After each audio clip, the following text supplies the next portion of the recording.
ngayon umaga mga kanukis, kakagising ko lang. Kita yung ebidensya sa laki ng iBox mga kanukis. So, for today's video mga kanukis is pag-uusapan natin mga kanukis kung paano ba natin pabukahin yung mga katawan ng alaga nating mga manok mga kanukis, no? Right? So, ito yung mga gamit ko sa pagpapabuka ng katawan ng ating mga alagang manok mga kanukis. So, tara mga kanukis.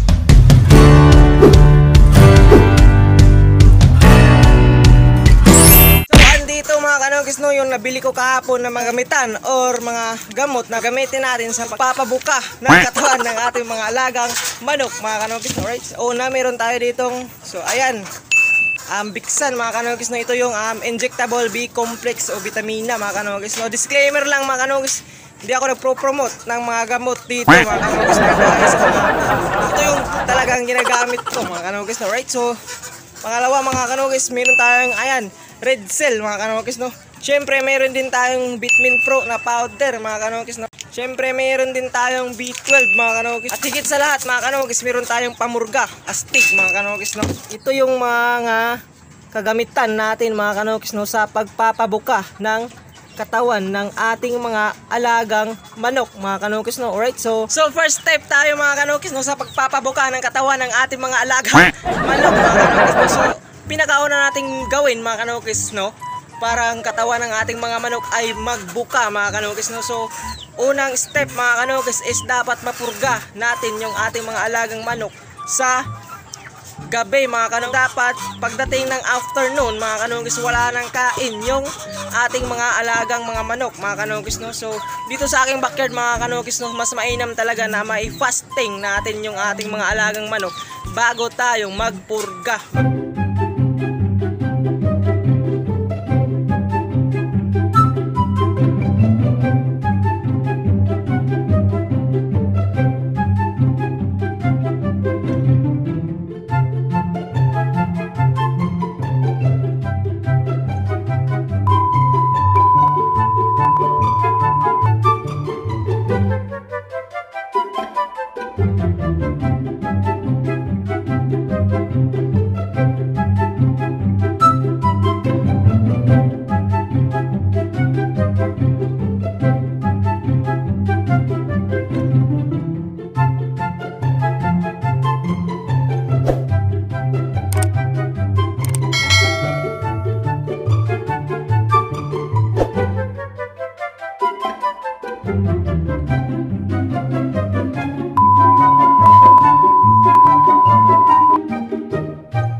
Siyempre mga kanukis, no, tapos na tayo sa pagpurga, punta naman tayo sa next step na gagawin natin sa pagpapabuka ng katawan ng manok. Ito ay ang pagligo natin sa kanila mga kanukis, no, right? So meron tayong wash out dito mga kanukis, no. So lalagay lang natin dito sa balde na may tubig.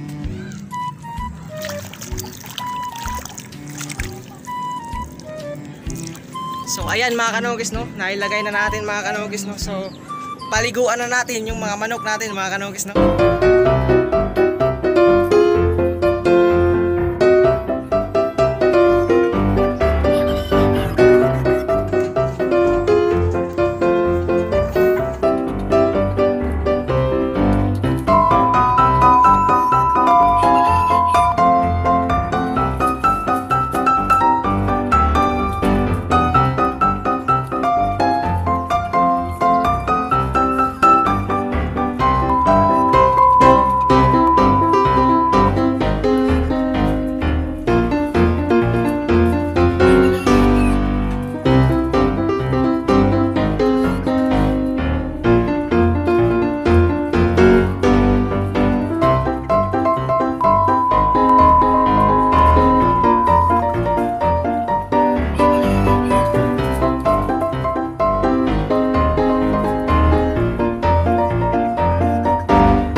sa pangalawang step mga kanokis, no, yun ay yung pagligo sa ating mga ginagawa mo? manok mga kanokis, no.